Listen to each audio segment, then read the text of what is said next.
The Ballon d'Or, football's most prestigious and controversial individual accolade. Since its inception, several football legends have had the honor of holding it. Today, that honor belongs to Lionel Messi. Yes, it's in his long list of accolades, just in case you didn't know.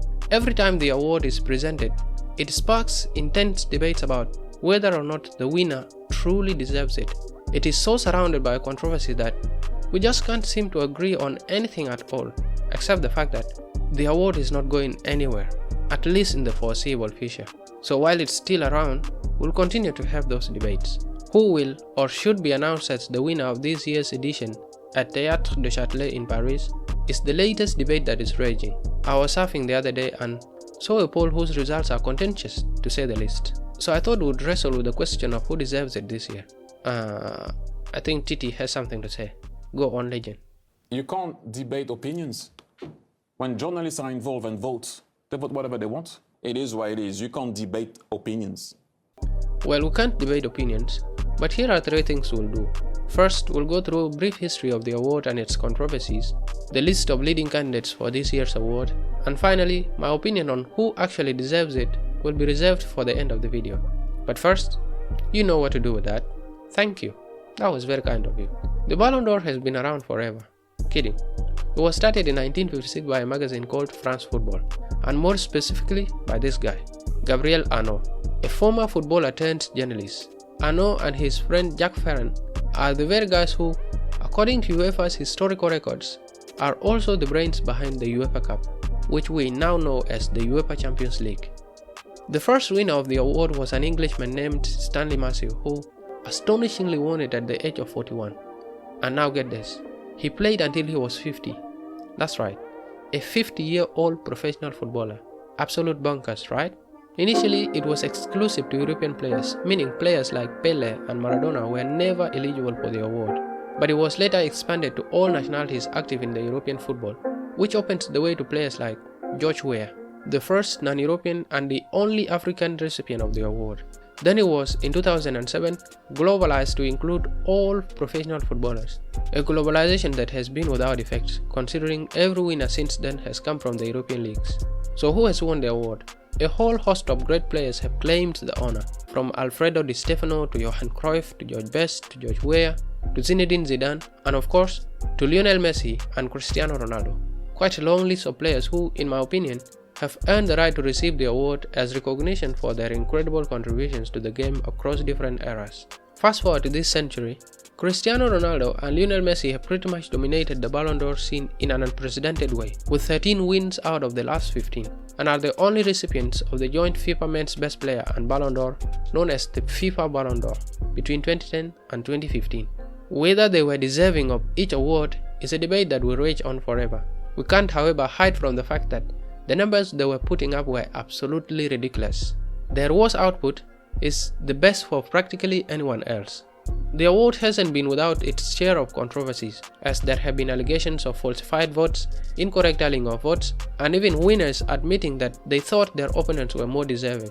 These have given people something to say about it, with some even going so far as to call it a mere popularity contest. And if we're being honest, they will continue as long as the award exists. So who is in the running this year? Well, that's a bit up in the air depending on who you ask or what source you read at the moment, because FIFA has not yet announced its official shortlist. Having looked across multiple sources, I've come to the consensus that Vinicius Junior, Jude Bellingham, and Rodri are the main contenders. What we're going to do is assess their performances across the past season and try to pick the winner, starting with Jude Victor William Bellingham. After his big money move to Real Madrid, he has been on many people's lips, and for the right reasons as well. As soon as he put on that Los Blancos shirt, he has been a different animal.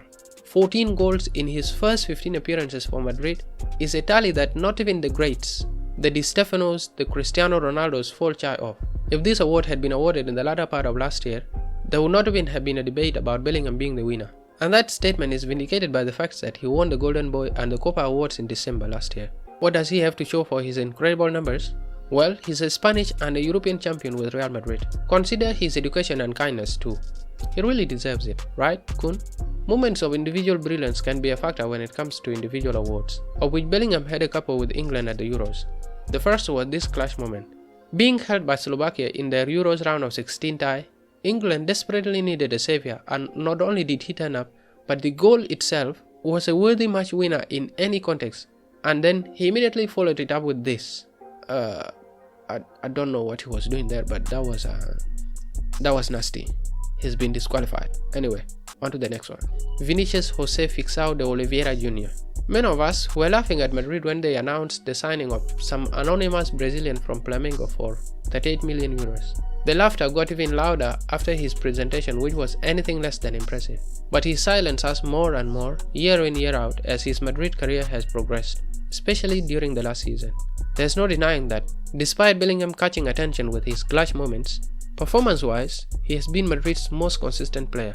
He had a slow start after the injury at the beginning of the season, and then really took off as soon as he had recovered, contributing to 26 goals and 12 assists in all competitions, including a hat-trick in the Spanish Super Cup final, standout performances in each of the two Champions League semi-final legs, and, more notably, the goal in the final for the eventual champions. But he was unable to carry that form into the international scene, as Brazil disappointingly lost to Uruguay at the Copa America.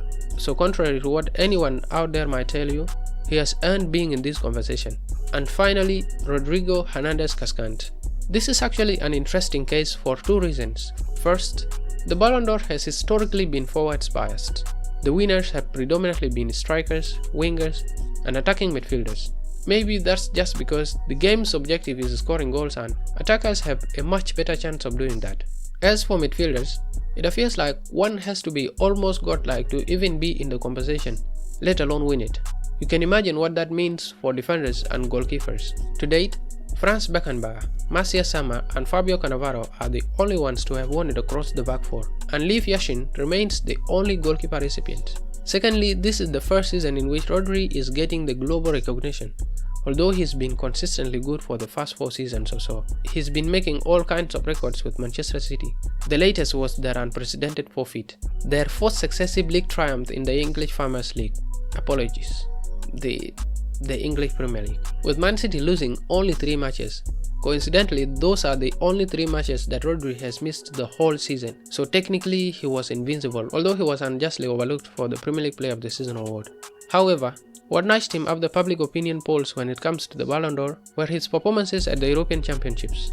He came away with the winner's medal and the player of the tournament. Again, he too has forced his way into this conversation. And before I say my opinion on who is more deserving of the award, personally I am surprised that people are not really giving Lautaro Martinez a shot for this one, especially considering the season he has had with Inter and Argentina. The guy whose career was defined by his inability to turn up in big matches and looked to continue after he missed his penalty in the Champions League round of 16, looks like he's turned that corner. And based purely on league performances, a few players around Europe can be said to have objectively been better than him. He was the starman of Inter's stellar season, a Scudetto and Supercoppa Italiana champion, but the crowning jewel of his season was the Copa America, which he won alongside the tournament's Golden Boot. So statistically, he has done the bare minimum to even be considered in the conversation, but opinions are opinions in the end. Finally, who do I think is a deserving winner? I think there's a case for all of them, so whoever the winner turns out to be in October, I'll not complain. But after thinking for a while, my pick would be Rodri. It might not be a very popular pick, but I think he's done his job more effectively and more consistently than the rest. He's been the point of difference for his club and country, so yeah, he would be my winner. And that's all from me, guys. It's now your turn to tell me in the comment section what you think of the Ballon d'Or controversies and who this year's winner should be. Please be safe, enjoy, and I'll definitely catch you in the next one. Peace.